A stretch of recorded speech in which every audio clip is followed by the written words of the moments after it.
Boa tarde, internauta, boa tarde, advogado, boa tarde, advogada. Hoje a gente está no início de setembro, praticamente, né? E vamos discutir, ter um bate-papo muito bacana hoje sobre os novos paradigmas para essa eleição de 2020. E ninguém melhor que o meu querido amigo, assim, eu tenho, Dr. Marcos Limão. Dr. Marcos Limão, que eu tive a grata satisfação de conhecê-lo, pois ele era também, tínhamos um amigo em comum, que era o nosso saudoso deputado Luiz Flávio Gomes. Gostava muito desse jovem promissor, Dr. Marcos Limão, e acabamos nos conhecendo, estreitando relações ali. E não é por menos, né? Porque eu vou fazer a apresentação do Dr. Marcos aqui, vocês que vão nos acompanhar aqui, nós vamos falar um pouquinho de tudo. Pré-campanha, fake news, esse plano sanitário elaborado pelo TSE, a emenda constitucional 107, aí que fala das datas das eleições, redes sociais, como funciona, qual é o efeito psicológico dentro das redes sociais, e tem muito papo bacana aí que, para quem é pré-candidato, para quem vai acompanhar a eleição direto ou indiretamente, tem muita coisa boa aí. Então, vamos começar aqui, meu amigo Marcos Limão, doutor Marcos Limão, ele é graduado em Ciências Jurídicas pela Unital, pós-graduado em Direito Eleitoral pelo Instituto para o Desenvolvimento Democrático, o IDDE, graduado em Jornalismo pela Universidade de Taubaté, Unital, pós-graduação em Marketing Político pela Unital. Ele é presidente da Comissão de Direito Eleitoral da 18ª Subseção da OAB no ano de 2018. É autor dos livros Era Peixoto, Política da Desonestidade no Palácio do Bom Conselho e Enxame, Guerra Psicológica no Processo Eleitoral e os Novos Paradigmas para as Campanhas Políticas. Possui experiência em marketing político e assessoria parlamentar, e promove pesquisas acadêmicas nas áreas de política e tecnologia da Universidade Estadual do Rio de Janeiro, com foco em neuromarketing e psicometria eleitoral. Faz parte do Observatório das Candidaturas Femininas para as eleições de 2020 da OAB de São Paulo. Esse é o currículo do meu querido amigo, Dr. Marcos Limão. Tá chegando aí, Dr. Marcos. Muito boa tarde, Dr. Marcos. Eu tenho um carinho muito grande por você, porque graças a um ícone da política, um amigo em comum, nosso saudoso Dr. Luiz Flávio Gomes, que nos fez nos aproximar, né? Ele tinha um carinho muito grande por você, falava que você era um jovem muito promissor na política. E a gente tinha por ele um carinho, era um ícone para nós também, né? Infelizmente nos deixou muito cedo, né? Mas deixou muitas lições boas também. Vamos lá. Dr. Marcos Limão, muito boa tarde. Hoje vamos falar sobre muita coisa boa, muita coisa atual aí, correto? Tudo bem, Aziz? Obrigado. É uma alegria, uma satisfação muito grande participar aqui deste debate com você, que é uma referência para a advocacia.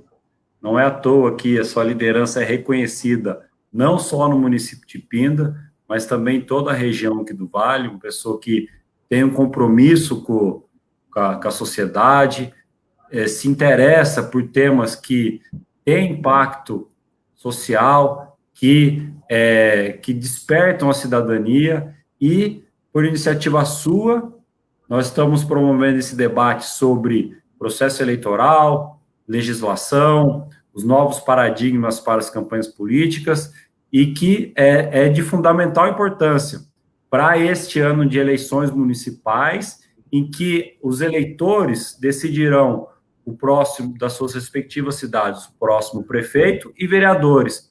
E é um pleito muito importante, porque diz respeito diretamente ao bem-estar das pessoas, porque esses gestores, esses mandatários, são o que determinarão a urbanização da cidade, os serviços públicos, alguns tipos de políticas públicas que estão diretamente relacionados ao funcionamento da cidade e ao bem-estar das pessoas. É um pleito muito importante, e aí eu, desde já, eu quero parabenizar a iniciativa de trazer este debate a público, proporcionando esse tipo de conhecimento através das redes sociais para toda e qualquer pessoa interessada no assunto, né?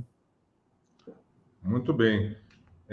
Está aqui conosco, chegando aqui, a doutora Juliana Fortes Lobo, um forte abraço, está dando uma boa tarde. Doutora Neuza Maria Lucas, né, de Taubaté, também dando uma boa tarde aqui.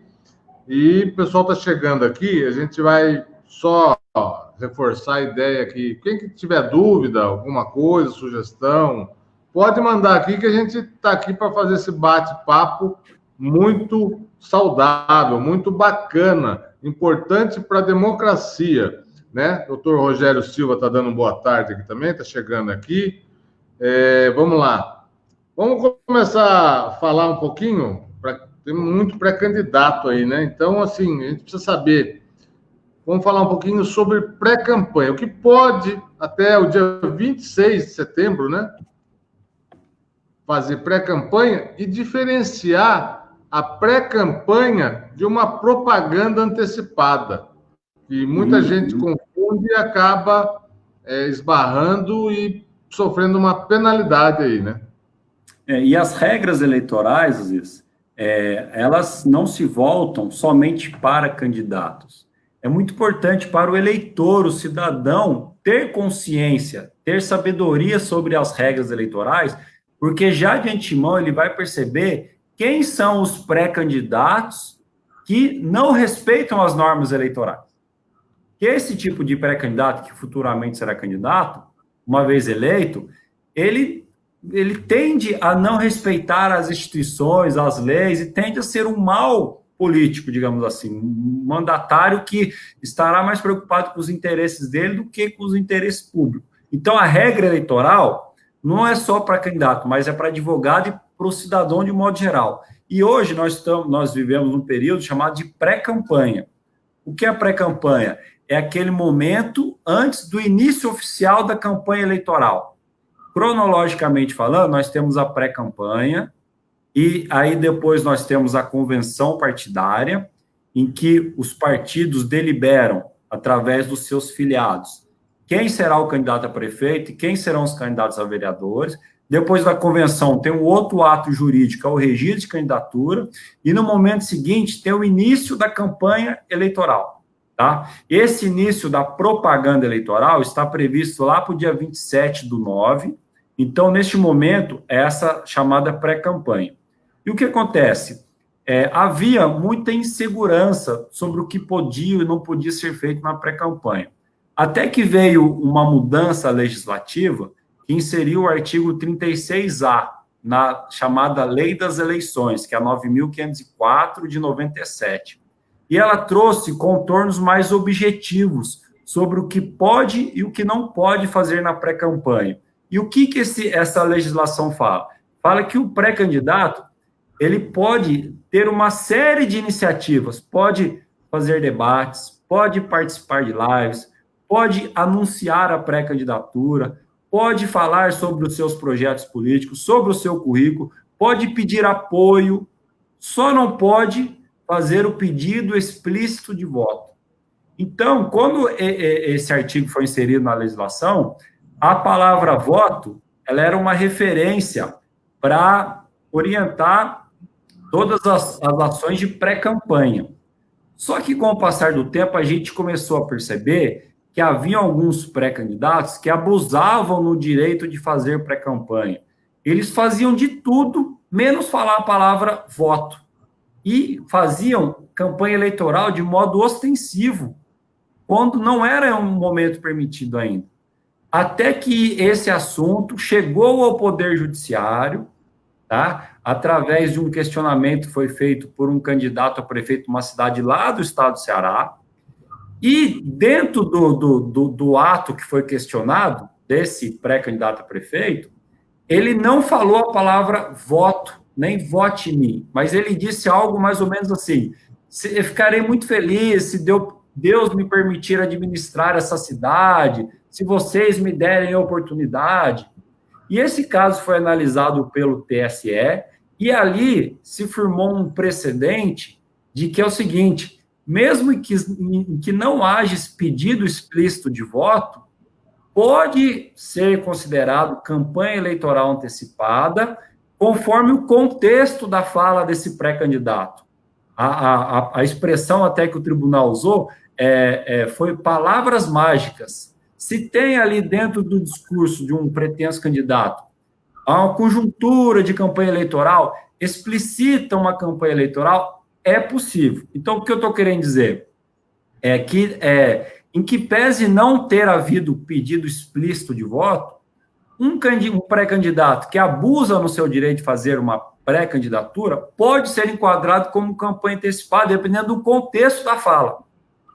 Além disso, neste ano, em razão dessa pandemia do Covid, nós tivemos um cenário um pouco diferente, que foram pré-candidatos que se aproveitaram neste momento de comoção social e começaram a distribuir álcool em gel, kits de higiene e panfletos com orientações sobre o Covid. Essas pessoas faziam isso, mas claramente com o intuito de já ir aparecer na sua comunidade, já promovendo aquele ato de pré-campanha. Essa situação chegou a ser julgada pelo TRE do Rio Grande do Norte, e lá também se considerou propaganda eleitoral antecipada a atitude de distribuir panfleto informativo sobre o Covid.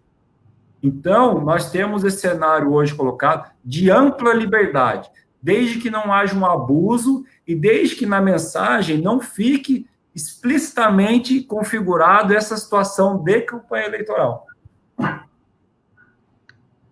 É importante isso, né? Porque a gente percebe que até máscara o candidato coloca aqui, né? Tô com fulano, tal, e distribui, né? É brinde, né? Não tem como você falar que não é. Uma coisa que alguns pré-candidatos atuam no limite da legislação é em relação ao slogan. É permitido hoje em dia você colocar o seu slogan, falar, sou pré-candidato, gente nova, gente aqui. Isso aí até pode ser feito, e por enquanto não está dando nada, mas nós não devemos também abusar nesse direito, que pode dar problema. Isso aí. Só dando um alô aqui para o doutor Julielton, que vai ser candidato, a doutora Estela também vai ser candidata, 2 advogados aqui, doutor Julielton dando boa tarde, acompanhando por aqui, presidente Aziz, parabéns, a Estela, querido Limão, o melhor no Vale do Paraíba sobre o assunto, parabéns, Aziz, é isso aí. O legal, Limão obrigado. É referência para nós aqui. E como aí, Aziz, até aproveitar também, tem um questionamento sobre impulsionamento de conteúdo nas redes sociais. O impulsionamento na pré-campanha, ele é permitido e é plenamente possível, enquanto advogado, você defender alguém que seja questionado sobre isso na justiça. Contudo, há alguns entendimentos, alguns precedentes do TRE do Rio de Janeiro e do TRE do Paraná que vedam expressamente impulsionamento na pré-campanha. Ou seja, o pré-candidato do Estado de São Paulo, ele pode impulsionar. O pré-candidato do Estado do Rio de Janeiro, ele não está podendo impulsionar. Então, essa questão do impulsionamento da pré-campanha ainda precisa ser melhor definido pela Justiça Eleitoral, eu digo, de uma maneira mais uniforme para todo o Brasil, porque ainda está está gerando um pouco de insegurança ainda essa questão. Está naquela zona cabulosa ainda, né? No cinzenta, que você não sabe, posso, não posso. Não, lá pode, aqui não pode. Então, por precaução, aguarde, né? A gente não pode jogar uma campanha por água abaixo, se depois der problema. Você falou muito bem da pré-campanha, ela está elencada no 36A do Código Eleitoral, 9.000... Lei das eleições. 4 de 97, né? Mas também tem um recurso especial eleitoral do ministro Fux, que é o 5.124. Ele também fala muita coisa ali sobre pré-campanha. É muito importante dar uma lida nos dois conjugados, né? O 36A do Código Eleitoral e nesse recurso especial eleitoral 5.124, que é do ministro Fux. De uma certa forma, às vezes, a justiça eleitoral ela é um pouco benevolente com a pré-campanha. E com razão, porque com a reforma eleitoral, o tempo de campanha eleitoral ele foi diminuído até a metade. Antes eram 90 dias, hoje são somente 45 dias. E 45 dias é pouco para você discutir com todos os candidatos, ouvir todas as propostas.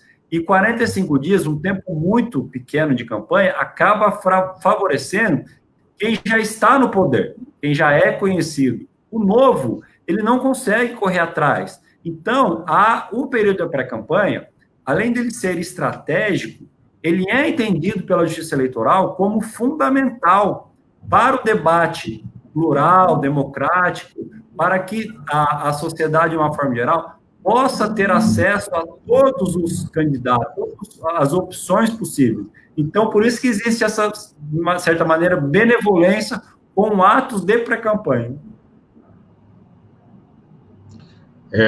Na verdade, aqui, dá uma boa tarde para a Andréia, que está dando uma boa tarde aqui. O Gilberto Miller Valente, o RESP 5.194, é esse? Não, acho que é o 5.124, é um recurso especial eleitoral, né? Do TSE.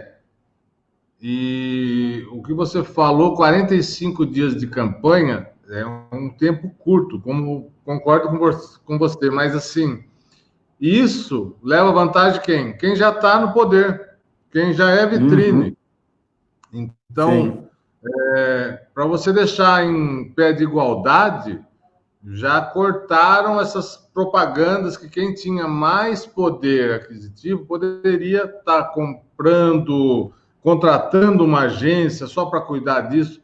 Então, para deixar mais equânime a eleição, eu acho que essa parte de gastos ela foi bem legal. Então, assim, só para resumir, pré-campanha, o que pode e o que não pode. Na pré-campanha, só não pode o pedido explícito de voto, 3 coisas. Pedido explícito de voto, está aqui né? O que não pode na campanha, não pode na pré-campanha, é óbvio. Perfeito. Exemplo do outdoor. Isso. Eu vou dar exemplo aqui para você. Utilização de robôs, por exemplo, ou distribuir brindes. Isso não pode na campanha. Então, não pode na pré-campanha também. E, assim, um último que eu acho que é muito relevante, até veio à tona agora nesse ano, é gastar muito na pré-campanha, porque, não tem prestação de contas. Não, mas não pode. Você vê lá o caso da ex-juíza Selma, né, que era considerado um Moro de saia. Por quê? O que se considera defensável numa pré-campanha? De 10% a 15% do teto de gastos para uma campanha. O que você acha dessas 3 situações? Sobre os gastos, isso é muito importante se falar, que a senadora Selma, que foi cassada por abuso do poder econômico, em razão do alto valor gasto na pré-campanha, né, senador lá do Mato Grosso, e o entendimento da Justiça Eleitoral sobre esse assunto o que é autorizado. Eu falei para você, existe um olhar carinhoso pela pré-campanha, pode gastar dinheiro, só não pode gastar muito, E o gasto autorizado é o gasto do homem médio, né? Por exemplo, se eu quero fazer um cartão de visita, o meu nome, Marcos Limão, pré-candidato.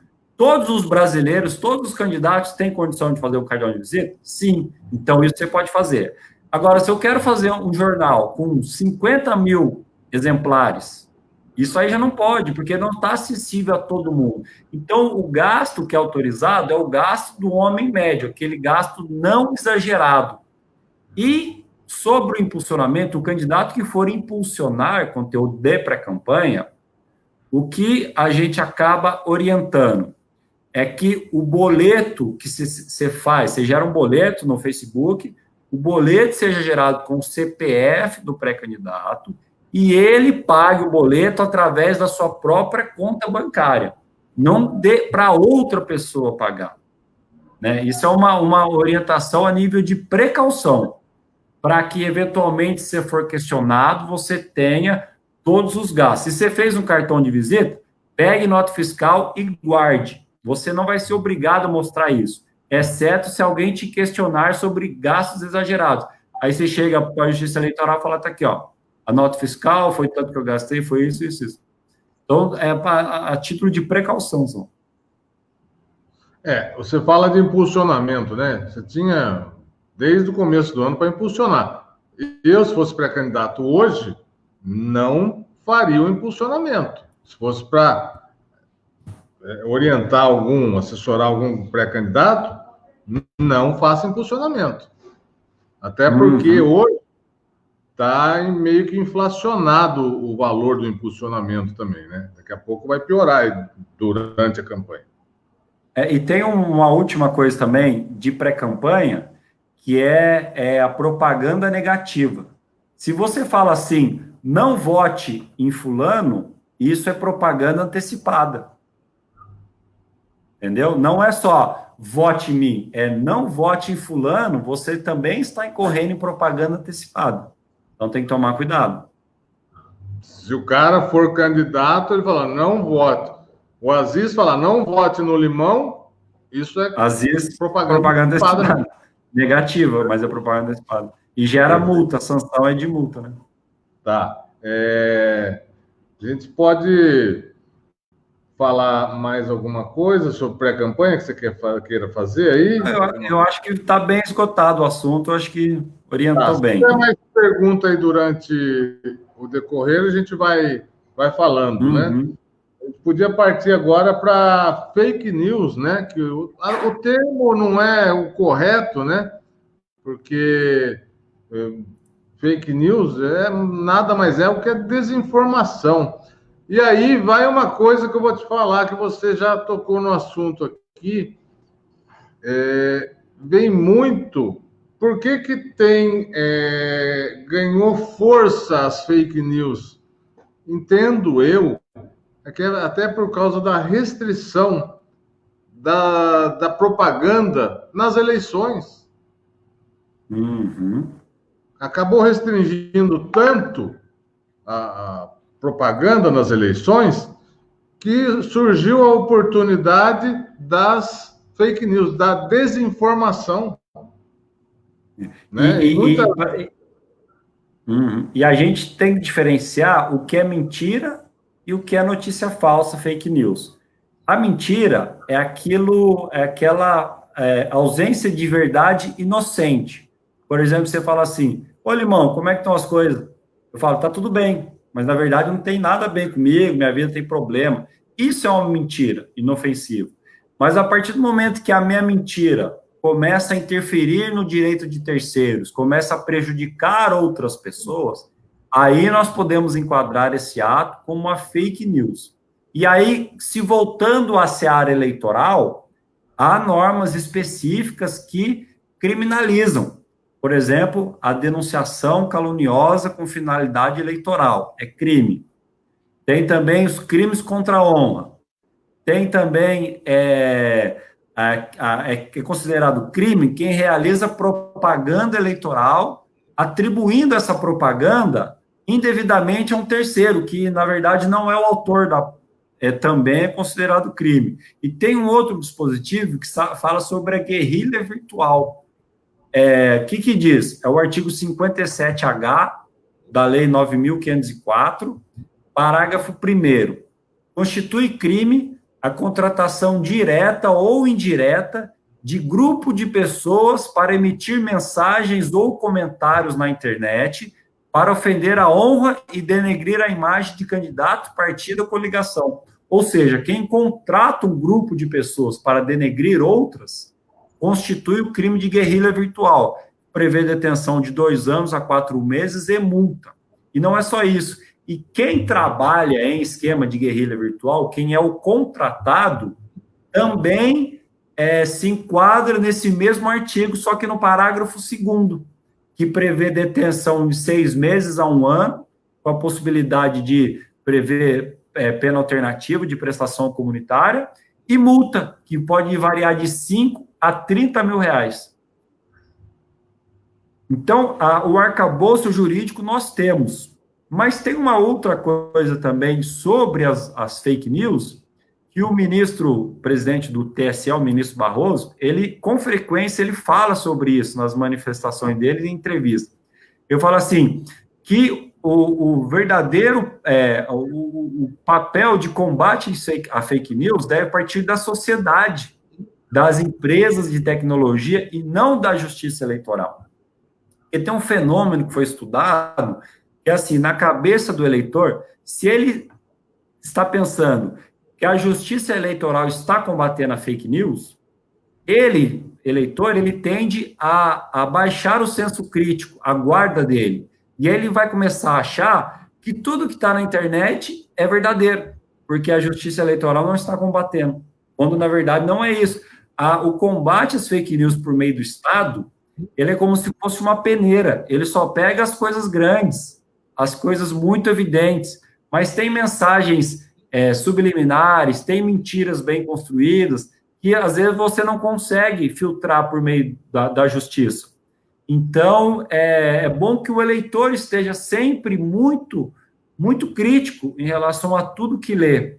Me parece que esse ano de 2020, conforme informou o ministro Barroso, há um termo de parceria, de cooperação da Justiça Eleitoral com empresas de tecnologia.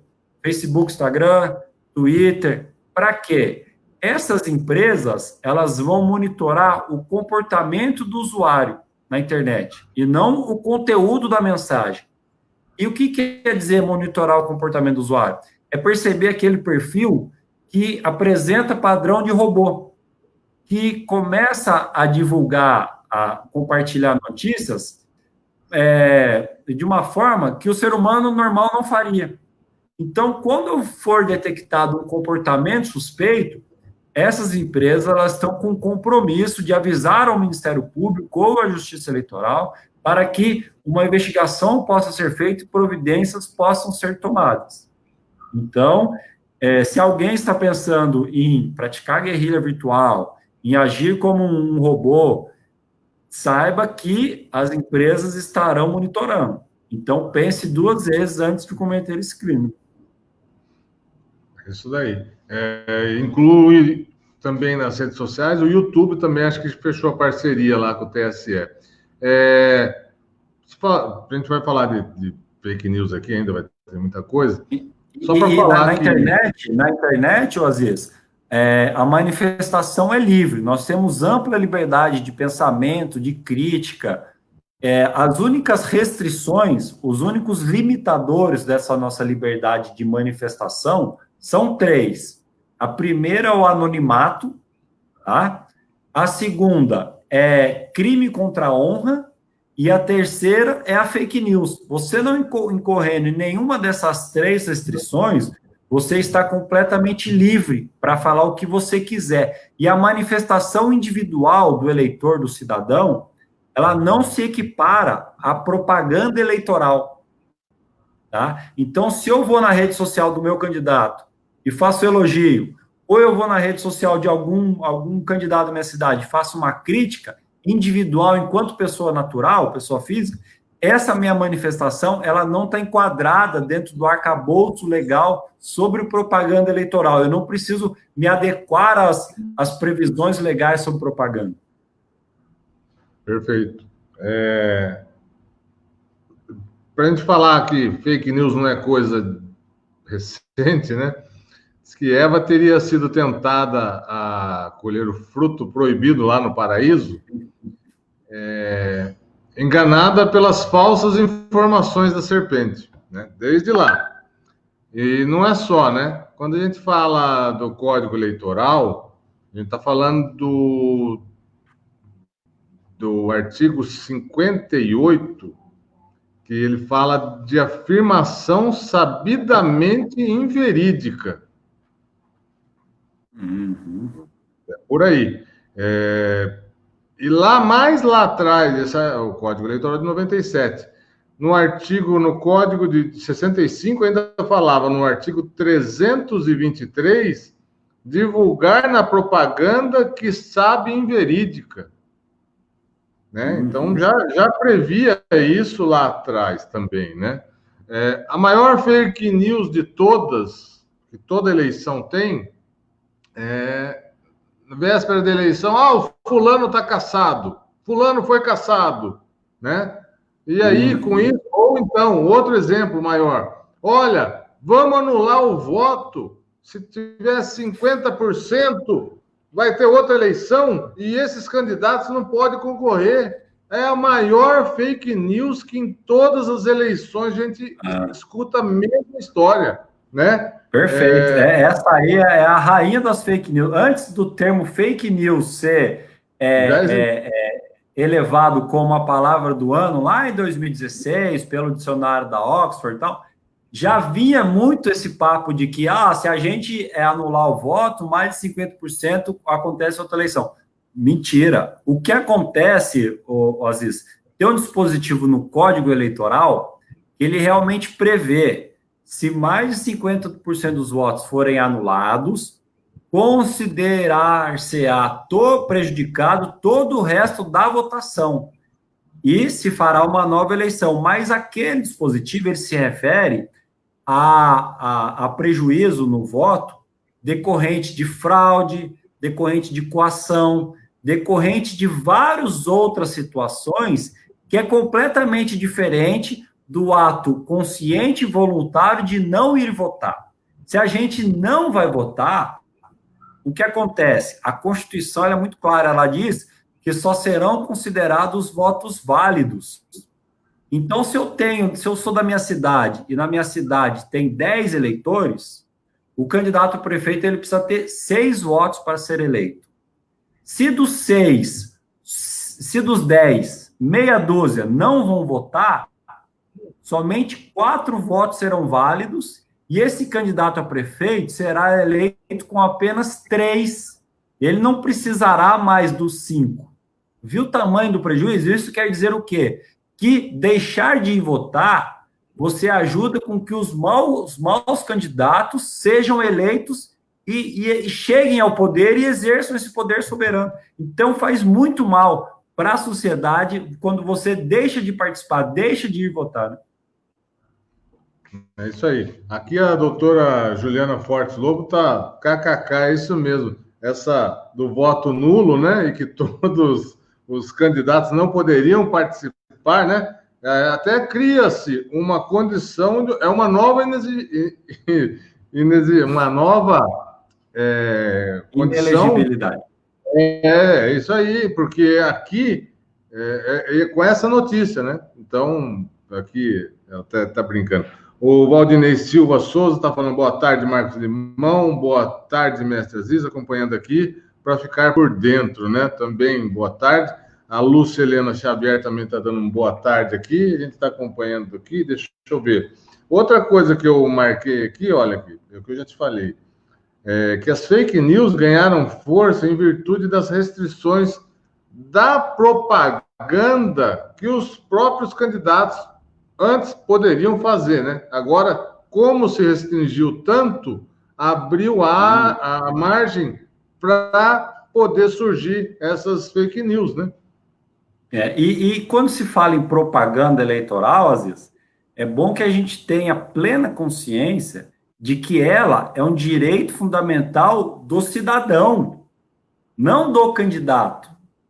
porque é por meio da propaganda eleitoral que as pessoas ficam sabendo quem são os candidatos e que projeto de cidade eles defendem, o que eles têm para oferecer. Então, a gente não pode ficar feliz com um movimento que já vem ocorrendo há muitos anos de restrição indevida da propaganda eleitoral, tanto por meio de mudanças legislativas, quanto de entendimentos jurisprudenciais. Isso aí a gente não pode compactuar com esse tipo de situação, porque é o direito fundamental do eleitor que está sendo atingido. Perfeito. Outra coisa aqui que eu até anotei aqui, olha, que lá no passado toda a propaganda era feita através dos órgãos de imprensa, seja ela televisiva, radiofônica, impressa, e passava sempre por um jornalista, né? E hoje, com a internet, essas informações são jogadas sem filtro, de um profissional da comunicação, ou seja, não passa mais por um jornalista. Então, somos milhões, né, de jornalistas que jogam informação na rede.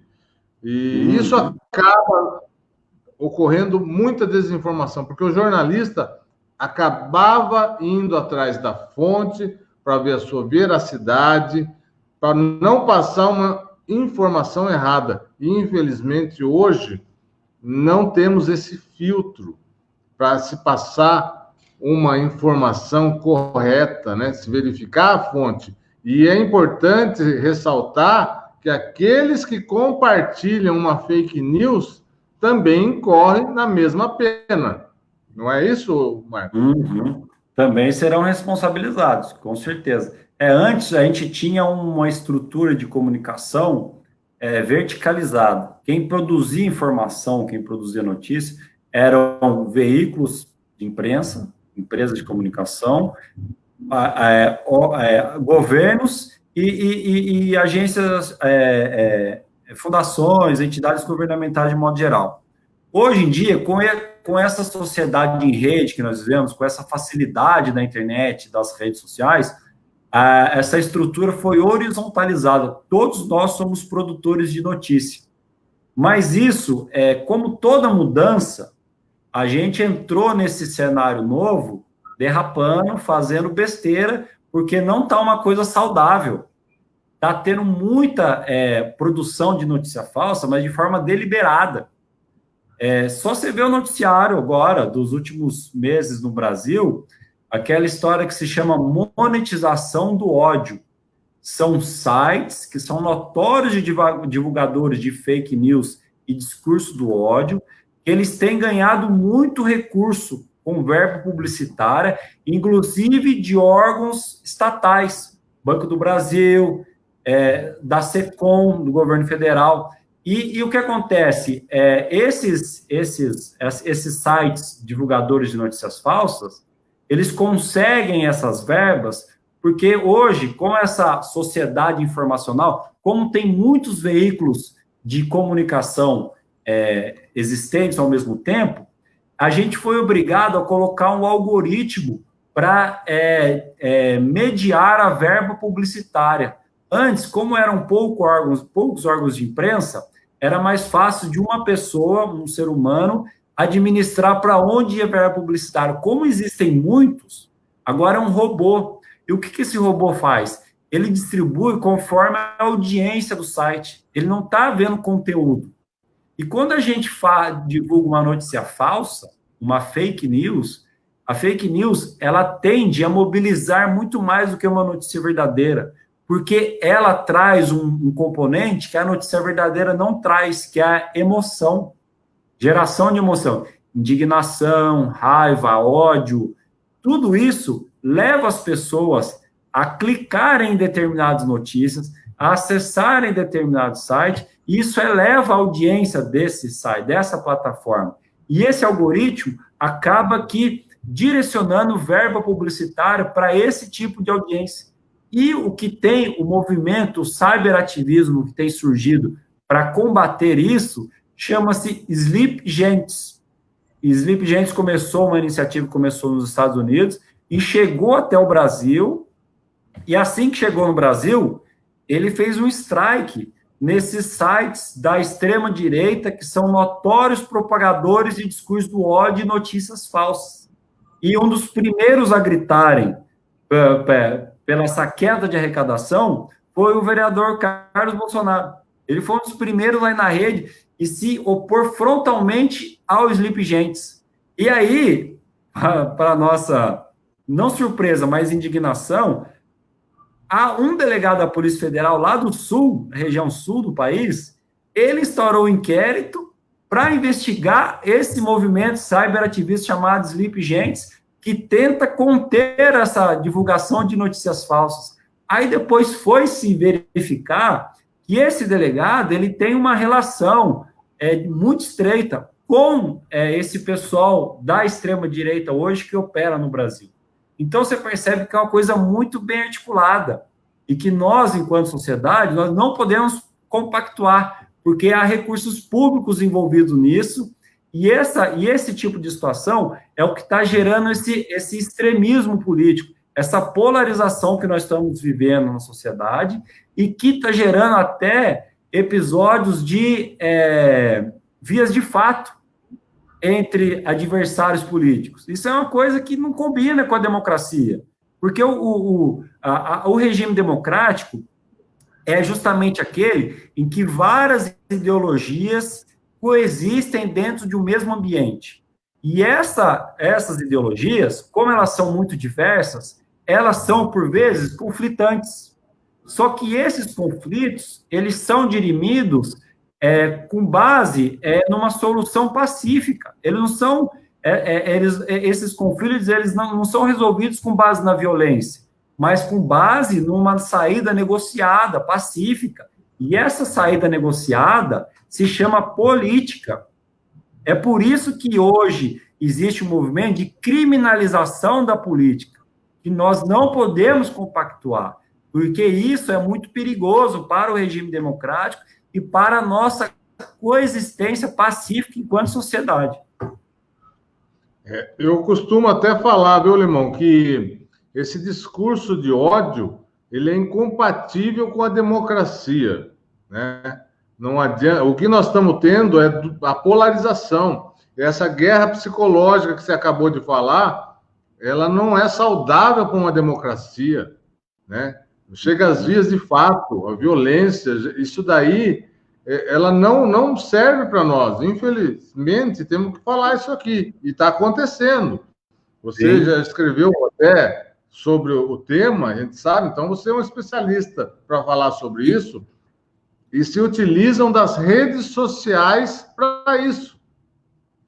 E assim, Assis, esse tema, a guerra psicológica, aplicado ao processo eleitoral, quando eu comecei a estudar sobre ele, eu fiquei fascinado e não parei nunca mais, sabe? É uma coisa que eu realmente me dedico, me fascina.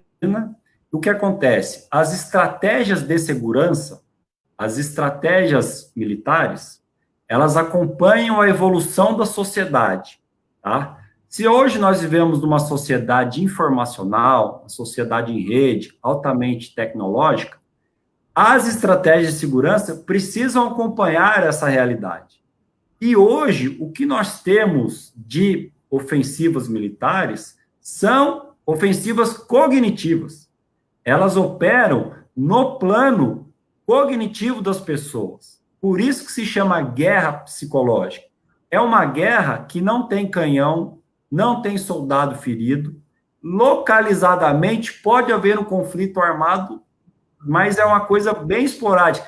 Mas hoje, majoritariamente, são ofensivas no plano cognitivo. E nós não nos damos conta disso. Porque quanto mais imperceptível a guerra psicológica, mais eficiente ela será. E um dos instrumentos da guerra psicológica é uma coisa que um antropólogo britânico teorizou, chamado sismogênese. E o uso desse conhecimento dentro da seara militar, ela vem dentro de um movimento que é de captura da antropologia pelas ciências militares. Além disso, há também utilização de conhecimento da área psicológica, neurociência, psicologia social, redes neuronais, Big Data, Analytics, vários campos do conhecimento que são utilizados nessas ofensivas cognitivas, que começaram lá depois da Segunda Guerra Mundial. Na década de 50, a CIA já fazia experimento psicológico para ler a mente das pessoas. E isso aí já vem há 70 anos, só que hoje as coisas estão muito, muito mais avançadas. Tem um experimento que eles fizeram, o Facebook e o Pentágono, que eles manipularam o feed de notícia de um determinado grupo de pessoas, visando gerar emoção e tentar fazer um link, uma ponte com protestos populares, agitação civil. Então, o que nós temos hoje é que as redes sociais, elas ocupam uma centralidade dentro da guerra psicológica. Elas são um instrumento, assim, da mais alta relevância, porque elas são utilizadas dentro dessa campanha informacional, e a rede social, ela permite com que você monitore o comportamento das pessoas.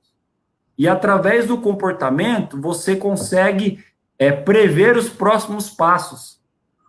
E esse tipo de desenvolvimento aplicado ao processo eleitoral levou à criação de um termo que se chama tecnopopulismo, que são esses líderes de extrema-direita, populistas, nacionalistas, que estão proliferando pelo mundo, inclusive no Brasil, mediante o uso de redes sociais. Por isso que se chama tecnopopulismo. E o que eles fazem?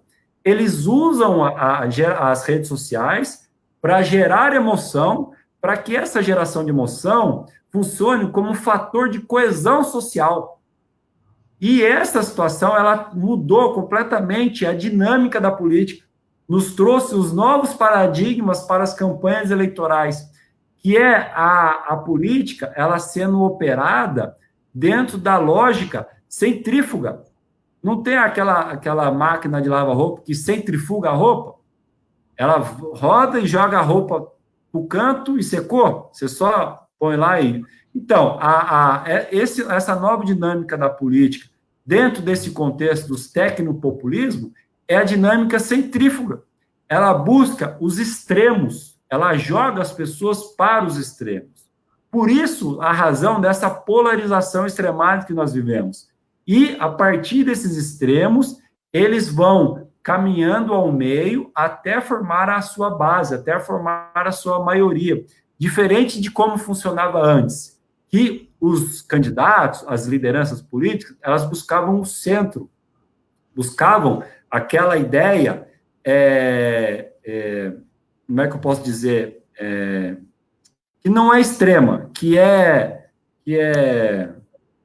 me fugiu a palavra agora, mas buscava um momento de consenso para que os problemas em comum possam ser resolvidos mediante decisões coletivas, que é exatamente o contrário que nós estamos vivendo hoje. Agora, o que vai ser daqui para frente, nós não sabemos, porque o grande perigo disso é que, uma vez experimentada esse alto grau de emoção, pode ser que as pessoas não acostumem mais ao que era antigamente.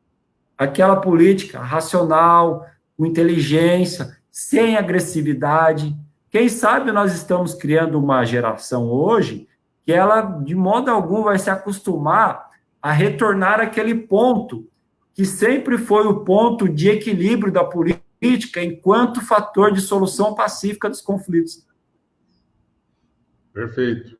Essa leitura é quase que obrigatória, viu, Limão? Sugiro até que você deixe o link aí depois para o pessoal acompanhar. E assim, eu estou estudando tanto o tema que eu já estou na segunda edição. Já estou preparando a segunda edição, revista e ampliada. Eu acho que quero ver se até janeiro já está na praça aí. Beleza. A doutora Elaine aqui está dando uma boa tarde. Também nosso colega doutor Rodolfo Brocoff está dando uma boa tarde. Doutora Marcele Monteiro, nossa tesoureira, está dando boa tarde, Aziz. Doutor Marcos Limão, tema de grande importância, né? Muito bacana. Doutor Rogério Silva está dando boa tarde para a doutora Marcele também. O Diógenes Dormentati está falando que é um bom trabalho. A Estela está acompanhando, aplaudindo aqui. A Irene Ribeiro também, boa tarde, Aziz, convidado. E eu tenho uma pergunta aqui da Noemi, aqui, ela está falando o seguinte, se o propagador de fake news pode cometer crimes contra a honra. Poder pode, né, Olimão? Mas tem o crime contra a honra capitulado lá no Código Eleitoral também, se não me engano, 200 e alguma coisa, também está na sequência lá. Mas pode, se for no âmbito eleitoral, pode ser capitulado no eleitoral. Se não, tem lá no Código Penal mesmo, né? E perfeito. Eu acho que... Deixa eu ver aqui quem mais aqui. A gente pode estar falando agora, ô Limão, sobre... Vamos falar disso aqui ainda, que eu falei aquela hora. E esse ambiente de internet, Aziz, que nós vivemos hoje, aproveitando só para concluir tudo que foi falado, nós temos uma grande ilusão. Qual é? Nós achamos que nós temos liberdade plena com a internet. E é justamente o contrário.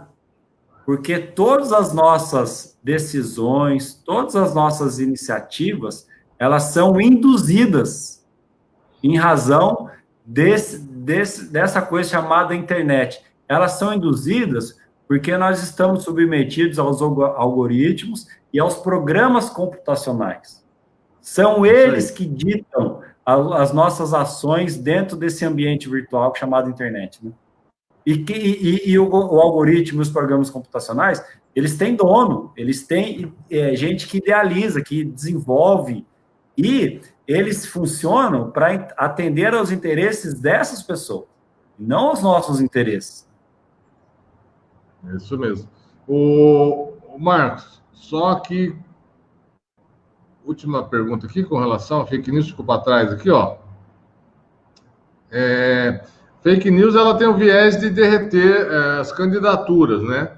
Seja ela para majoritária ou proporcional. O que ocorre quando alguém compartilha, né, uma fake news, vamos dizer assim, em uma atividade orquestrada, por exemplo, como você bem falou lá atrás? Depende muito do caso concreto, mas ela pode ser enquadrada como uma parte integrante dessa guerrilha virtual, ou pode ser enquadrado como eventual crime contra a honra, dentro de uma coisa mais amena, entre aspas, né? Dentro de uma coisa mais inocente, ela foi enganada e tal. A pessoa pode dizer que foi enganada, mas ela não pode fugir da sua responsabilidade enquanto curtiu, compartilhou uma notícia falsa que denigra a imagem de alguém. Perfeito. Bom, se tiver dúvida, quem estiver acompanhando, manda bala aí, manda pergunta que a gente aqui vai esclarecer aqui, aproveitar a presença do nosso colega Marcos Limão.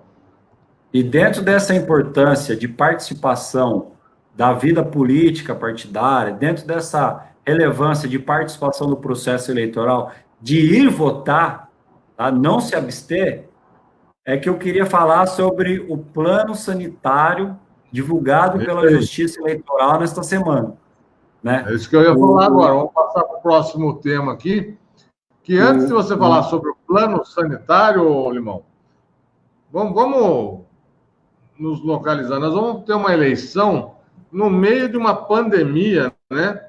Queria que você fizesse um exercício aí. O que pode acontecer com essa eleição em virtude da pandemia. Em termos políticos, eu acredito que ela deu grande oportunidade para os gestores públicos. Por quê? Por exemplo, se o gestor público ele sempre esteve capenga nesses últimos 3 anos e meio, ele fez um bom trabalho agora nesse resto de mandato, as pessoas tendem a se lembrar do que ele fez na pandemia. Isso pode beneficiá-lo. Ao mesmo tempo que o cara que fez uma boa gestão, mas derrapou, só tomou decisão errada na época do Covid, também pode sofrer as consequências. Tá? Esse é o primeiro ponto. O segundo efeito que eu acredito que vai acontecer é uma maior valorização do programa eleitoral no rádio e na TV, onde houver, que não são todas as cidades em que há propaganda eleitoral. Porque o eleitor ele já está acostumado a não assistir propaganda eleitoral, a não gostar. Só que nós estamos há tanto tempo falando de fake news, manipulação, rede social, tal, não sei o quê, que a pandemia, de uma forma geral também, ela está reafirmando a necessidade do jornalismo profissional, das empresas de comunicação. E, nesse sentido, eu acredito que a propaganda eleitoral que passar na televisão, ela vai servir como um porto seguro para o eleitor, que não quer ser atingido por notícias falsas. O cara vê uma propaganda no Facebook, ele vai ficar meio... não sabe direito o que está acontecendo, mas a partir do momento que ele vai ver na televisão, essa credibilidade que atingiu aí as empresas de comunicação na esteira desse problema de pandemia de Covid, vai automaticamente transportar para esses programas eleitorais. Então, tende a dar uma maior importância, uma maior projeção para esses programas eleitorais. Agora, um outro terceiro, que a gente espera que não aconteça, é um alto grau de abstenção, que nós não sabemos a evolução da pandemia até 15 de novembro, quando será o primeiro turno. Pode ser que aumente, pode ser que diminua, ou pode ser que fique a mesma coisa. Ninguém sabe o que vai acontecer. Mas, com certeza, há pessoas que deixarão de votar. E, nesse sentido, queria esclarecer que foi divulgado, dia 8 de setembro, agora faz 2 dias, o Plano de Segurança Sanitária pelo Tribunal Superior Eleitoral. O que aconteceu? Assim que a pandemia começou, o TSE, ele se cercou de especialistas e começaram a analisar o que poderia ser feito em relação às eleições, para que não houvesse uma interrupção do processo eleitoral. E aí eles elaboraram uma consultoria sanitária com base em especialistas da Fiocruz e do Hospital Sírio-Libanês e Albert Einstein. E aí elaboraram uma série de orientações sanitárias. E essas orientações, elas serão divulgadas agora, a partir da semana que vem, na televisão, no rádio, a partir de uma campanha institucional chamada Vote com Segurança, e que vai ser transmitida em rádio e televisão. E quais são as principais mudanças? A primeira delas é uma ampliação no horário de votação. Então, a votação vai começar mais cedo, ela vai começar às 7 da manhã, tá? E vai até às 5 da tarde. O período de 7 da manhã até às 10 da manhã será reservado preferencialmente para os maiores de 60 anos e as pessoas do grupo de risco.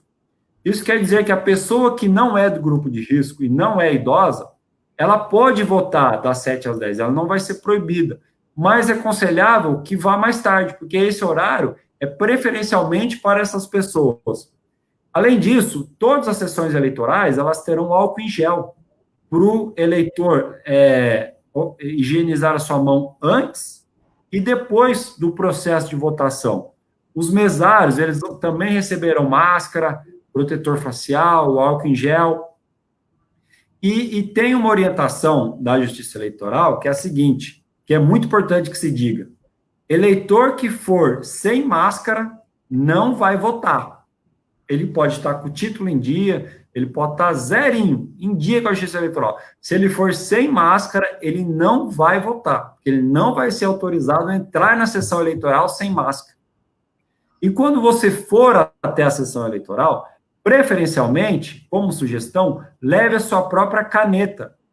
Porque quando você for assinar a certificação lá perante o mesário, para você não precisar pegar a caneta do mesário, para você se proteger e também proteger o mesário. Então, você leva a sua própria caneta, você assina, você vota, passa o álcool em gel e vai embora. E todas essas medidas, elas foram idealizadas com base em um cenário em que há uma alta propagação de coronavírus. E não é isso que a gente está percebendo. Ainda tem vírus rodando, mas não é tão alarmante como era até pouco tempo atrás. Então, me parece que há um alto grau de segurança para as pessoas participarem do processo de votação. Então, nesse sentido, reforçando, não há temor nenhum. As pessoas podem e devem ir votar, porque as pessoas que forem eleitas, elas tomarão decisão e afetarão a vida de todos, inclusive daquela pessoa que não vai votar no dia 15 de novembro. Então, fazendo só um comentário. Então, foi ampliado o horário de votação em apenas 1 hora a mais, correto? Isso, mais cedo, começa 1 hora mais cedo. 1 hora a mais, eu acho que não, o efeito é quase nulo, né? Tinha que ser pelo menos...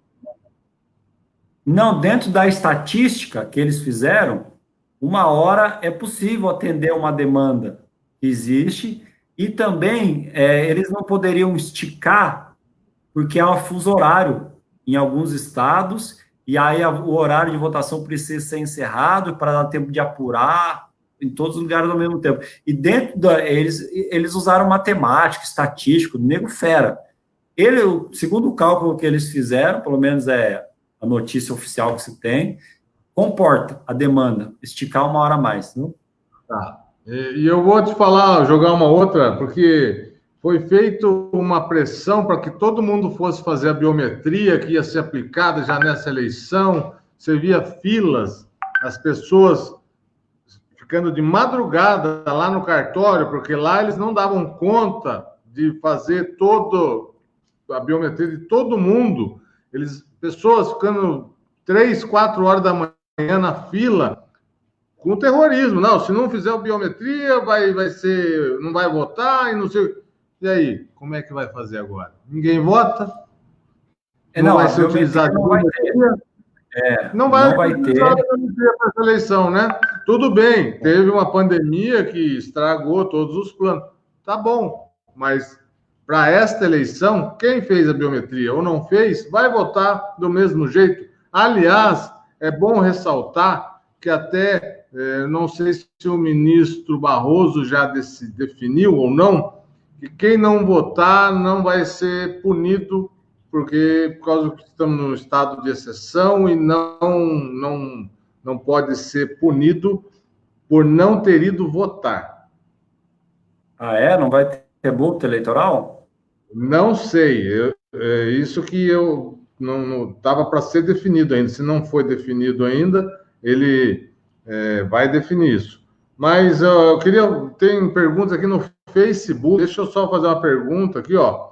Nosso amigo Dr. Vicente Lagiotto, aqui, o delegado aqui nosso, está falando parabéns pela informação. Aliás, Dr. Vicente Lagiotto, que é um expert aí nessa parte tecnológica, ele sim vai descobrir muita coisa com relação a fake news. É só chegar e levar nele a informação que ele chega rapidinho.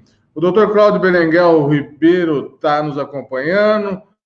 Vai, Aziz, bola para frente, é isso aí. A doutora Maria Rosimeire Gouveia está assistindo.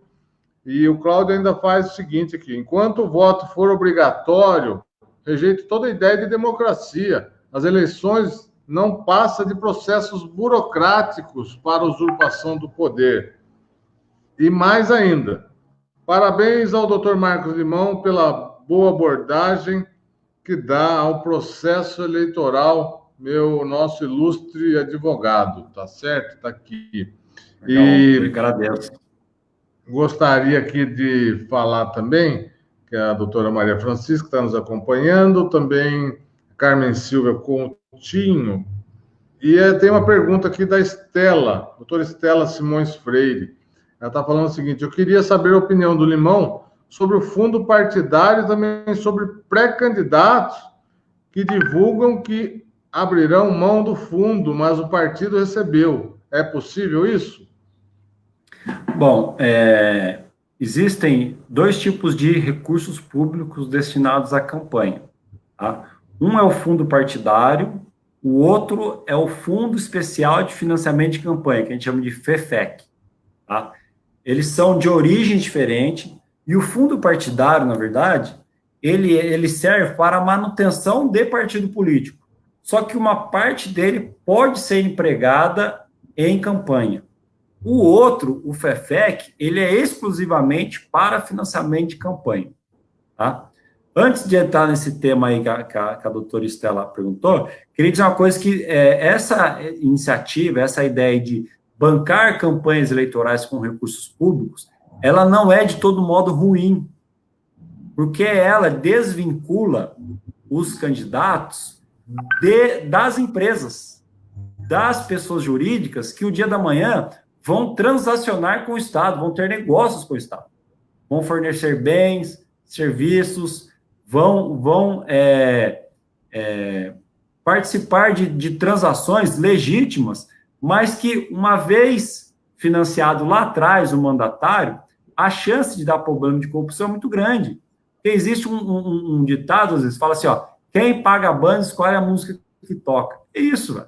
E aí o preço que a sociedade, o contribuinte, paga para se livrar desse mal é o recurso público, é o financiamento através do recurso público. E é muito coerente, porque assim, fica mais democrático a disputa, porque você não tem influência do poder econômico, correto? E assim, eventualmente, se tiver algum candidato que está usando dinheiro de empresa, é mais fácil perceber, porque a campanha dele está muito rica, é mais fácil de você levantar informação, e quando você tem uma situação equânime, aquela pessoa bem intencionada, ela consegue desenvolver a campanha dela. E aí, isso é uma coisa. Agora, quando o candidato fala que ele não quer usar, isso é uma posição dele. Temos que respeitar, não tem problema nenhum. Só que ele tem que falar da onde que vem o recurso dele. Porque campanha eleitoral custa, é o preço da democracia. Você precisa fazer material gráfico para você levar a sua proposta para o seu eleitorado. Você precisa ter uma equipe de marketing para fazer o seu material. Você precisa ter rede social. Você precisa ter um fotógrafo falando com você. Você precisa ter um celular para você receber mensagem de WhatsApp, para você responder. É uma estrutura que ela é inerente a qualquer atividade a política eleitoral. Então, você precisa ter esses recursos. O desafio nosso é baratear, é tornar uma campanha mais barata. E como é que acontece na divisão desse bolo de recurso público? O dinheiro vai para a Justiça Eleitoral, sai do Tesouro, fica sob a administração da Justiça Eleitoral, e ele é dividido conforme a bancada federal dos partidos, tanto o recurso público como o horário de TV, horário de propaganda eleitoral gratuita, TV e rádio. Ele é dividido conforme a bancada, tem os cálculos, as porcentagens lá. E aí, por exemplo, se o PT tem direito a 200 milhões, o PSL tem direito a 190 milhões, o TSE vai destinar, mas ele vai destinar depois que a executiva nacional desse partido, ela colocar aí deliberadamente numa ata, num documento por escrito, como que vai ser essa divisão. Só que nesse ponto, a sigla partidária ela tem uma autonomia muito grande, dentro daquela ideia de autonomia partidária que o Constituinte colocou na Constituição de 88, em razão de um trauma que havia no período de exceção, em que o Estado ele interferia nas siglas partidárias. E aí se constituiu no texto constitucional essa autonomia partidária e que garante essa decisão sobre o uso de recurso público. Só que como existe um problema de falta de democracia interna nos partidos, e esse problema existe porque a sociedade não participa, as pessoas não se filiam, não fazem reunião, não participam de vida partidária nenhuma. Então, esses partidos acabam na mão de poucas pessoas e a gente percebe que tem algumas pessoas que são mal intencionadas. Então, distorce completamente uma estrutura que, em tese, é bem engendrada, é bem desenhada para que funcione de uma maneira saudável. E aí nós temos os problemas no meio do caminho. E se a pessoa ela não quer usar o recurso público dela, não tem problema nenhuma. O partido que não for usar esse recurso, ele vai ter que devolver para o Tesouro Nacional. É isso que acontece, basicamente, né? Só acho que lembrando aqui o fundo eleitoral, né? Fundo eleitoral, alguns falam que é muito, com bilhões e tal, mas que nas cidades pequenas talvez nem chegasse, né? A gente vai ver, porque é o primeiro ano, essa eleição, e vamos ver como é que vai ser a nossa realidade, né? Cidades pequenas, e quem vai dividir, quando chegar aqui no partido, quem vai dividir para cada candidato o bolo, né? Será que vai ser por igual? É outra discussão que vai se ter também, né, ô Limão? Na prática, município pequeno não recebe nada de verba pública, porque parece que é muito, mas quando você divide pela quantidade de municípios existentes, pela quantidade de candidatos, pelo valor que é necessário em cada município, a verba não dá para nada. Não, então, eles acabam privilegiando os locais mais estratégicos, cidades maiores, onde o candidato filiado ao partido tem mais condição, é onde os caras vão injetar dinheiro. Para que vai colocar numa cidade, você sabe que o cara não vai ganhar. Então, eles acabam utilizando de uma maneira inteligente, mas também com fundo, um componente de compadrio. Aquele cara que tem acesso aos altos dirigentes partidários, ele vai acabar abocanhando uma parte desse recurso, né? Perfeito, concordo. Essa leitura eu faço.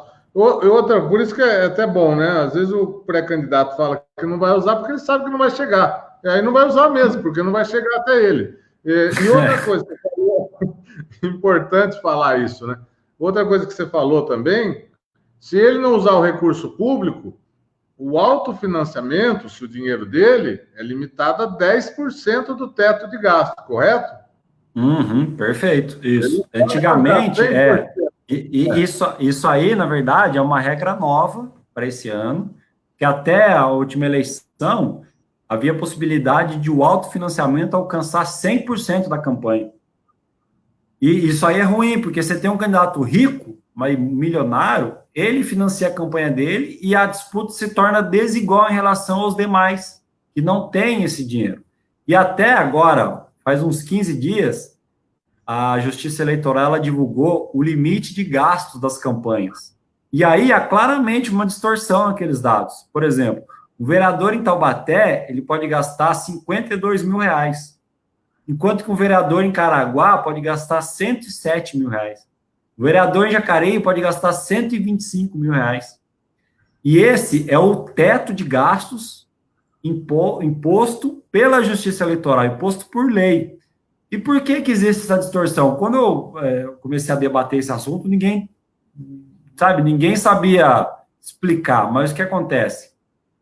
O limite de 2020, que foi fixado, esses valores que eu falei, eles estipularam como base o valor de 2016, corrigido pelo IPCA. Ponto. Só que o valor de 2016, quando foi a primeira vez em que se estipulou um teto de gastos por lei, de modo objetivo, em 2016, ele usou o parâmetro da eleição de 2012.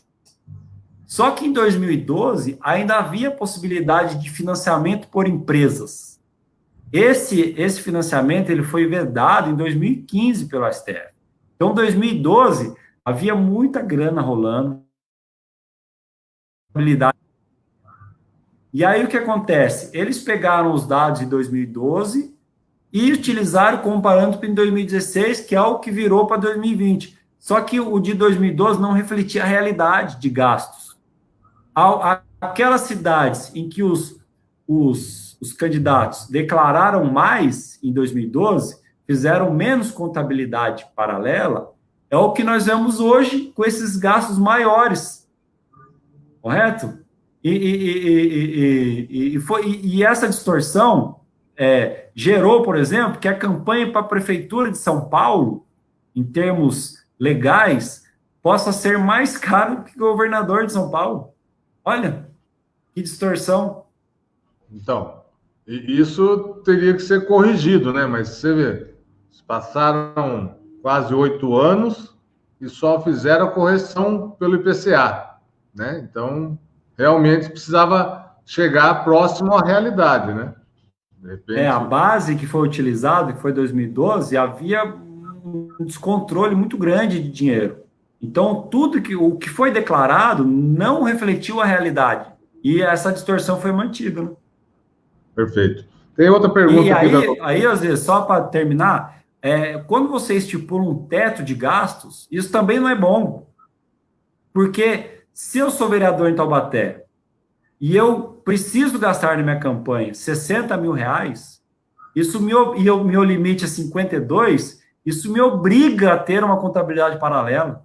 Nem se eu queira declarar os 60 arrecadado de forma lícita, eu não vou poder. Então, também é uma coisa que não é recomendável. Porque o bom é que as pessoas usem, os candidatos usem, os recursos que for necessário na medida da licitude do que foi arrecadado. Você quer que a pessoa declare tudo que ela usou, arrecadou e usou. Mas quando você põe um limite objetivo, você impõe uma contabilidade paralela automaticamente. Perfeito. Só acompanhando aqui, mais uma pergunta. Cadê aqui?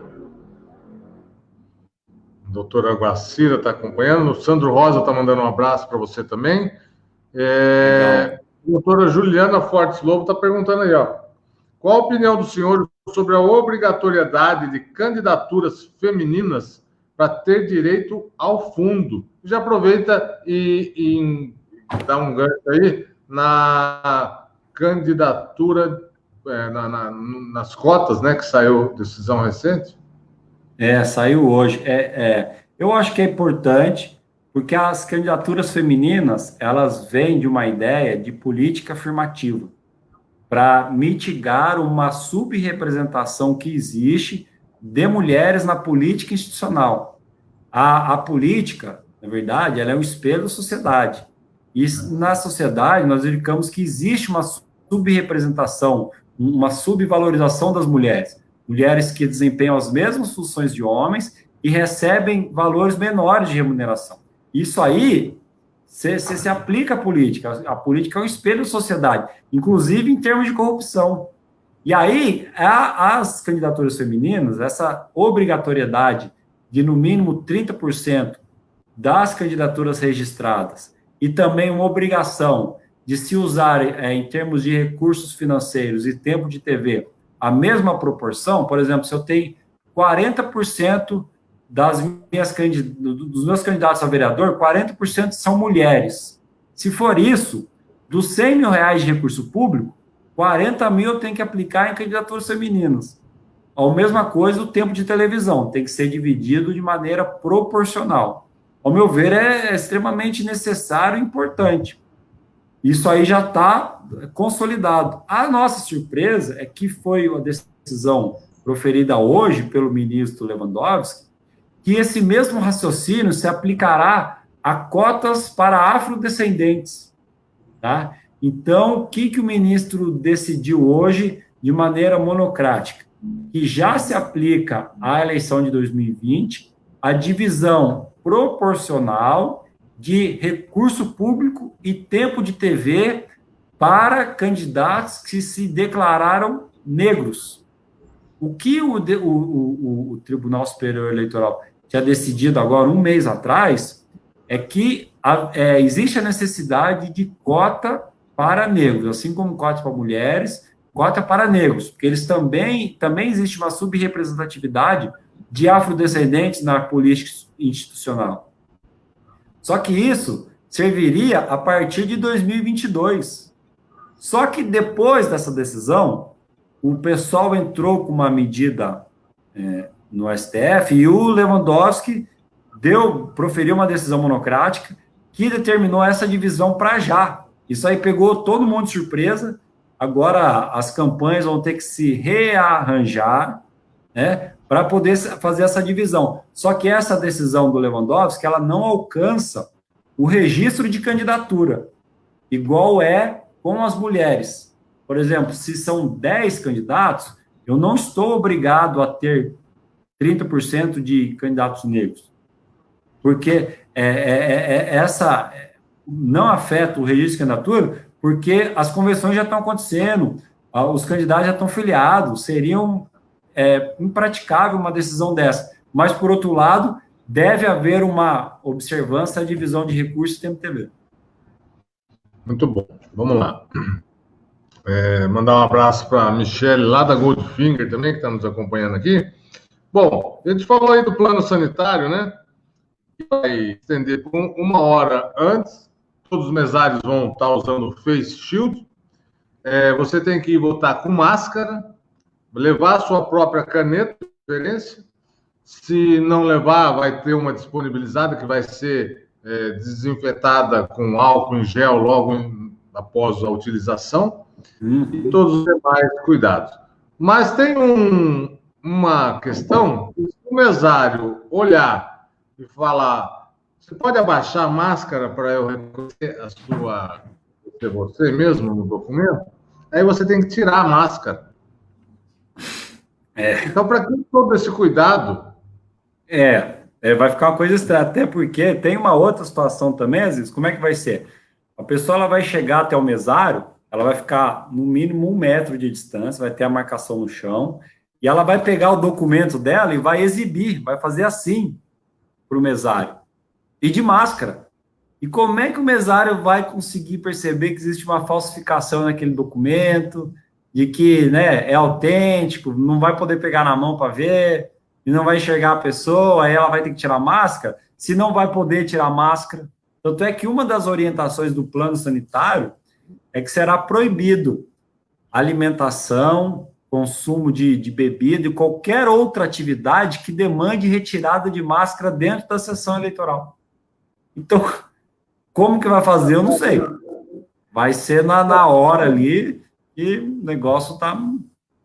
Eu acho que devia ter um pouco mais... assim, não é só... Esses cuidados são básicos, né? Devia ser um plano sanitário real, pensando no dia da eleição. Não, esse daí é o básico, não dá para você mudar isso. Um grande abraço para o meu amigo Wagner Lobo, lá de Santa Isabel, está dando boa noite aqui, que está entrando. Vamos lá, Marco, agora vamos falar um pouquinho sobre a emenda constitucional 107, que fala do assunto. Essa emenda constitucional foi a que alterou o calendário eleitoral, adiou os principais prazos do processo eleitoral, e ela é a principal configuração do impacto trazido pela Covid, né? Então, aí o Congresso aprovou esse novo calendário, e aí nós temos novas datas impostas, e vou destacar algumas aqui bem importantes. Convenções partidárias. As convenções elas podem ser realizadas até o dia 16/9, que agora é esse mês. Depois da convenção, nós temos o registro das candidaturas. O registro vai até o dia 26/9. No dia seguinte, 29, 27/9, começa a propaganda eleitoral. E aí nós temos um breve espaço de tempo de campanha, tá? E aí começa a propaganda eleitoral, de uma forma geral, e aí nós chegamos no primeiro turno, no dia 15/11, e onde houver, naquelas cidades onde houver segundo turno, ele será realizado no dia 29/11. E como é que faz para saber se uma cidade terá segundo turno ou não? Isso é determinado conforme o número de eleitores. Nas cidades com mais de 200 mil eleitores, você tem sim a possibilidade de haver segundo turno.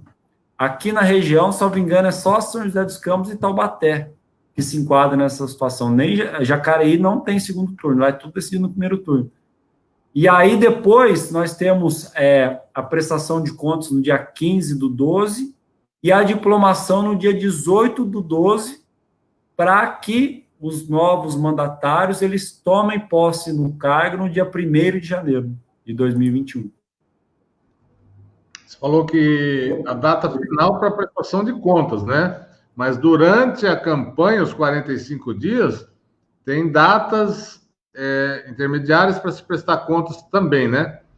Tem prestação de contas.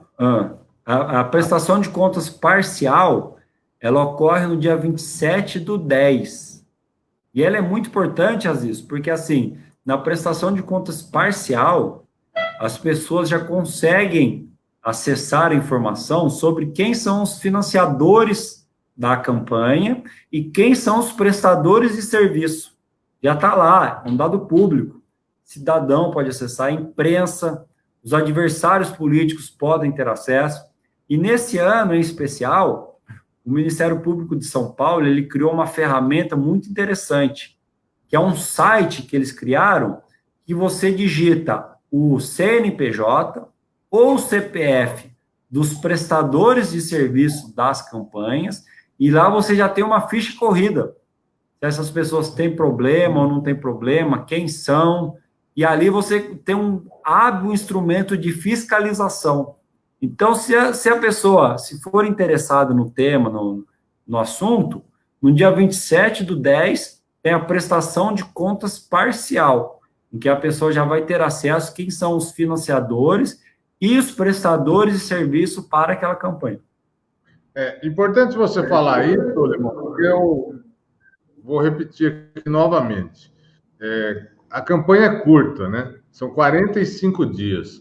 Se o candidato não tiver 3 profissionais essenciais na campanha dele, ele vai perder tempo e não vai estar pedindo voto. E aí, o prejuízo vai estar lá na frente. Aí ele vai falar, nossa, mas se tivesse mais 2 dias, mas se tivesse mais uma semana, mais 10 dias de campanha, eu conseguia. Aí é tarde. Então, tem que ter planejamento. E 3 profissionais essenciais.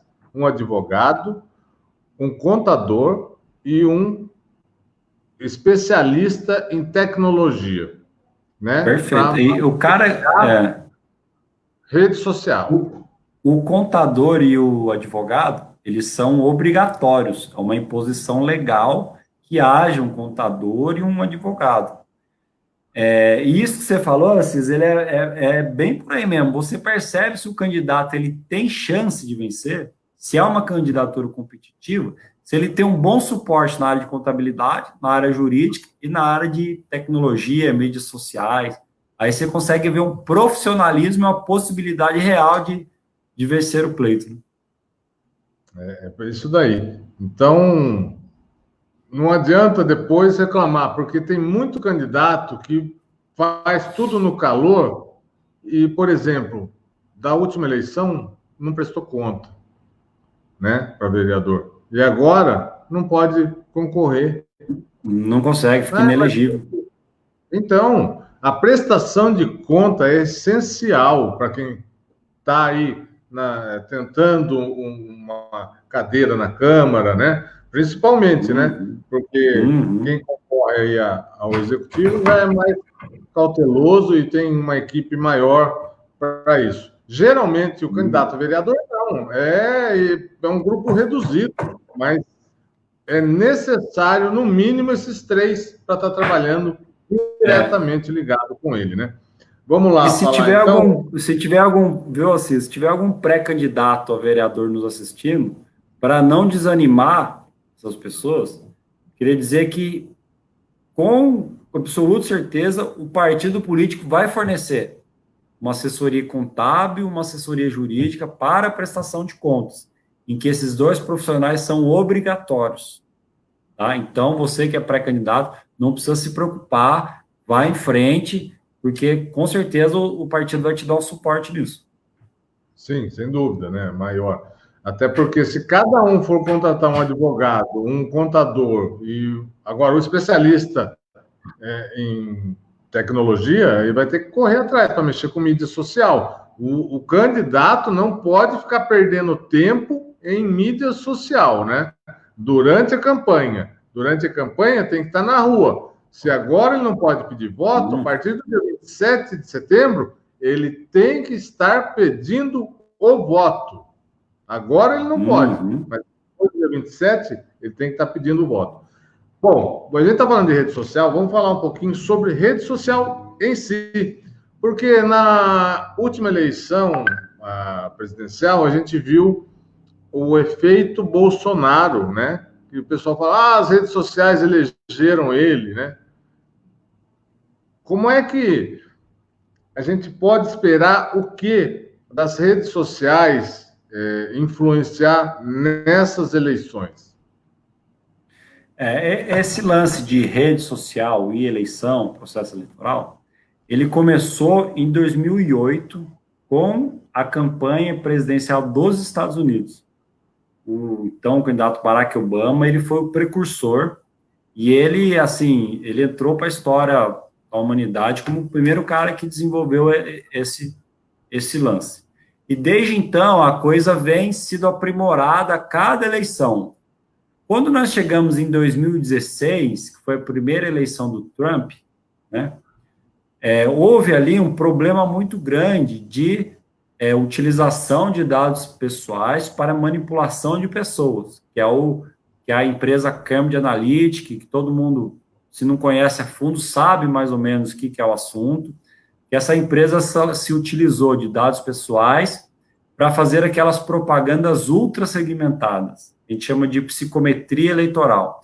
Você faz um discurso customizado, você identifica um receio, um medo que essa pessoa tem e explora ele.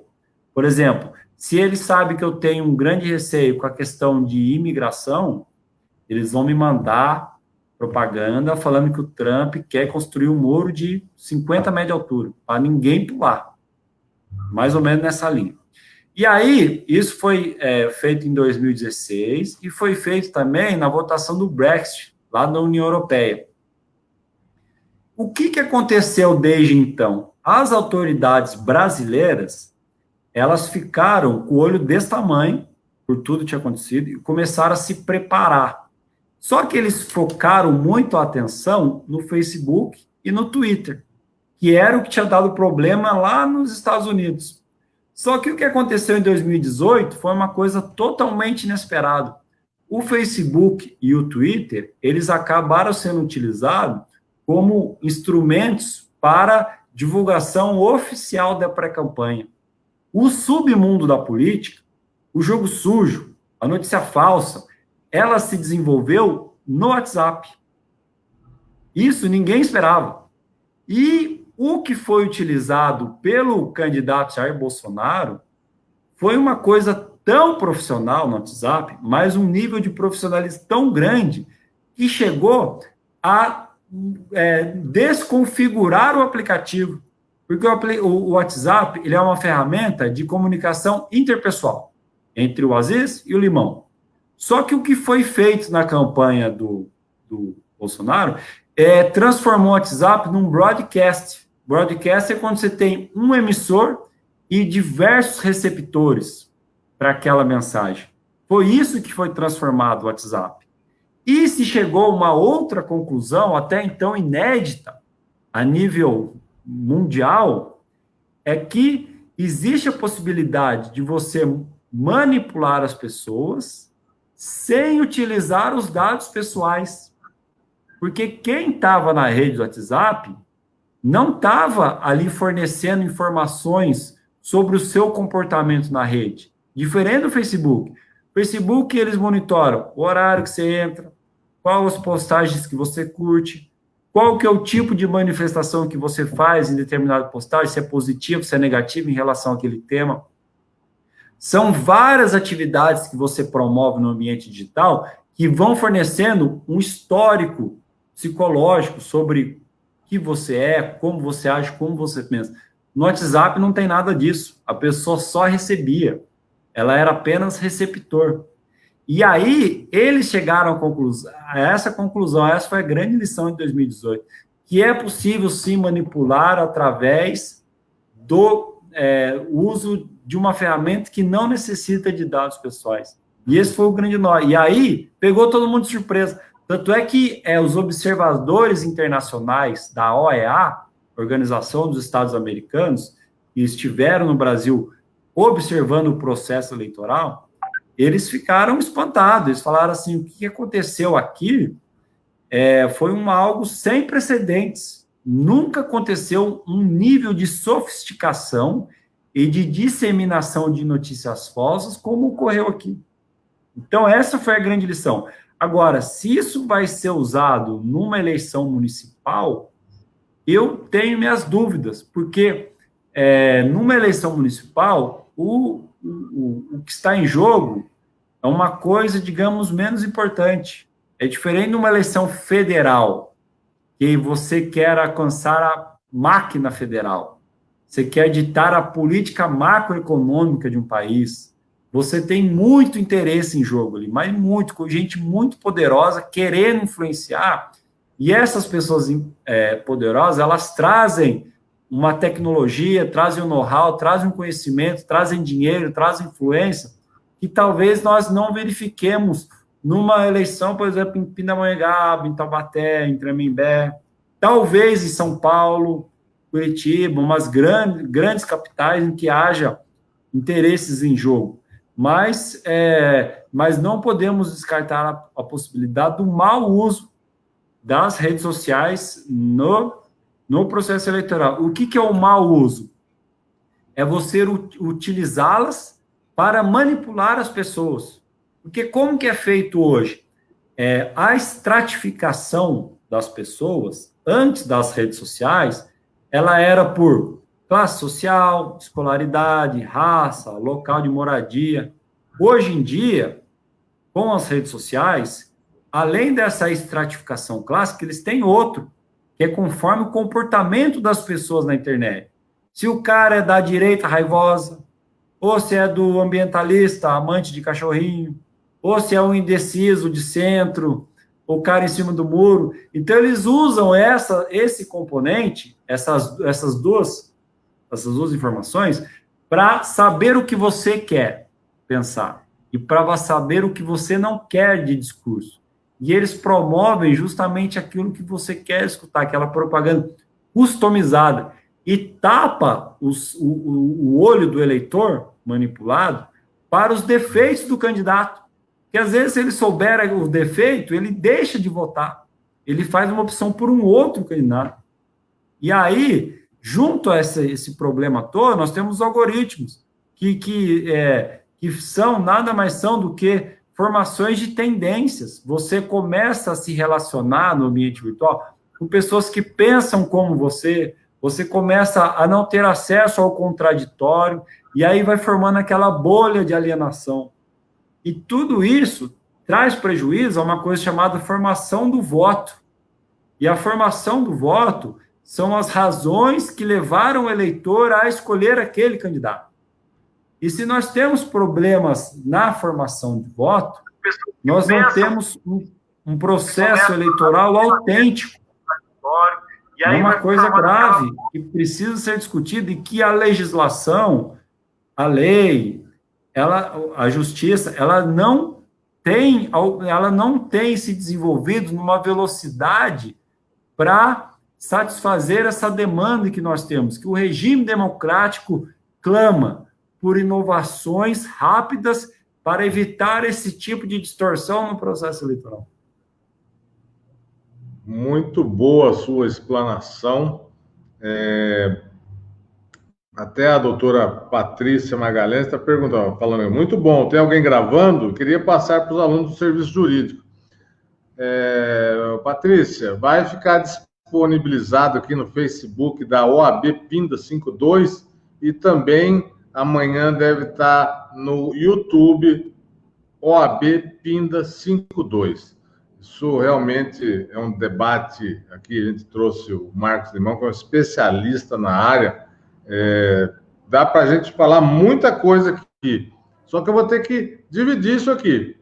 A gente vai parar, por enquanto, nisso que a gente falou, e daqui uns 15 dias a gente volta para falar sobre... Aí a gente pode estar falando sobre campanha eleitoral propriamente dito. Perfeito, Legal. Limão? Perfeito. A professora quiser entrar em contato, me acha no Facebook. Tá. Tranquilo, estou à disposição. Eu sei que a sua agenda é bem disputada, né? Inclusive, hoje você estava falando lá com o pessoal de Jacareí, lá na TV Câmara de Jacareí, né? E eu acompanhei você no dia que você estava na Rádio Vida, num debate com a deputada Janaína Pascoal, um deputado Alex de Madureira também, né?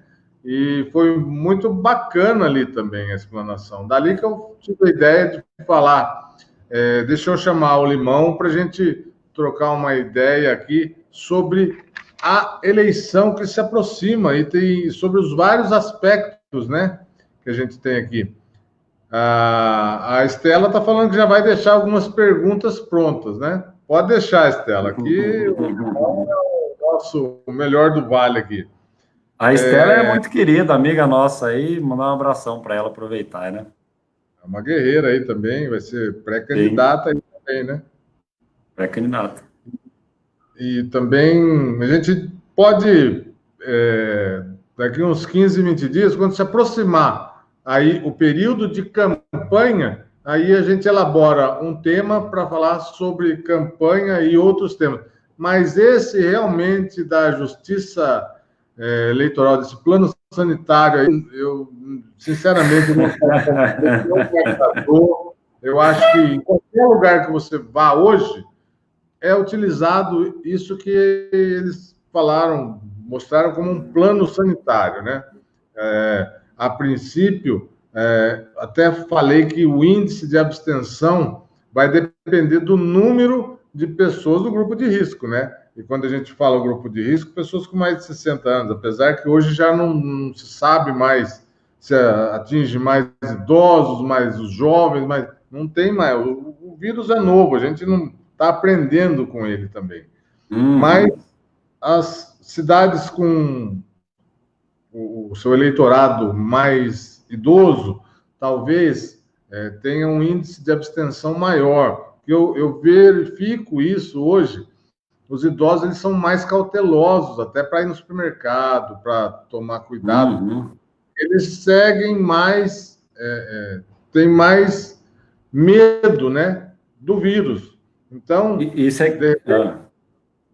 graças a Deus, hoje a gente tem percebido aí que a média móvel tem caído cada vez mais, e se chegar até a eleição com essa média móvel reduzindo, eu acho que a gente pode estar equivocado, mas eu projetei aqui uma abstenção de 35% a 40% aqui em Pindamonhangaba.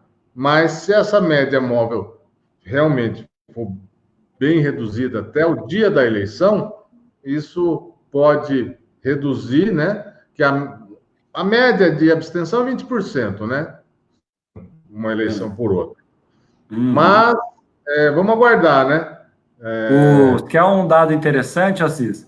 Dos 147 milhões de eleitores, nós temos 65 mil idosos com mais de 100 anos de idade aptos a votar. Olha que coisa linda. Torcer para que eles compareçam só, né? Então, esse é o problema, né? Mas é isso que eu estou te falando, esse plano sanitário, para mim, não me agradou muito, né? Até porque isso é o básico, né? Você vai sair na rua, você tem que sair com máscara, né? Você vai... Não leva acompanhante, e não pode tirar máscara, e passa álcool em gel. Tem nada demais, né? Mas é um esforço, assim, eu acho que a mensagem é muito importante, né? Passar que essa segurança que haverá no processo de votação, eu acho que nesse sentido, acho que foi bem relevante. Né? Sim, tudo é válido, né? Mas assim, precisava algo mais. Eu só estou falando que isso é pouco, né?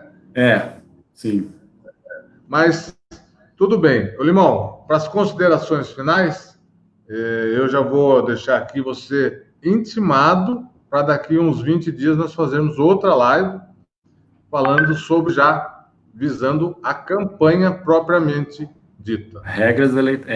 E na campanha, Assis, tem uma coisa importante que as pessoas sempre fazem é enquete. A enquete ela é proibida no período de campanha eleitoral. E gera multa que vai de 53 mil a 106 mil, independente da renda do perfil socioeconômico de quem fez a enquete. Às vezes a pessoa pobre, ela toma uma multa de 53 mil reais, não vai pagar nunca.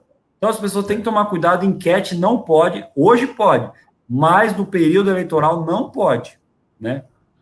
Perfeito. Deixar essa alerta final.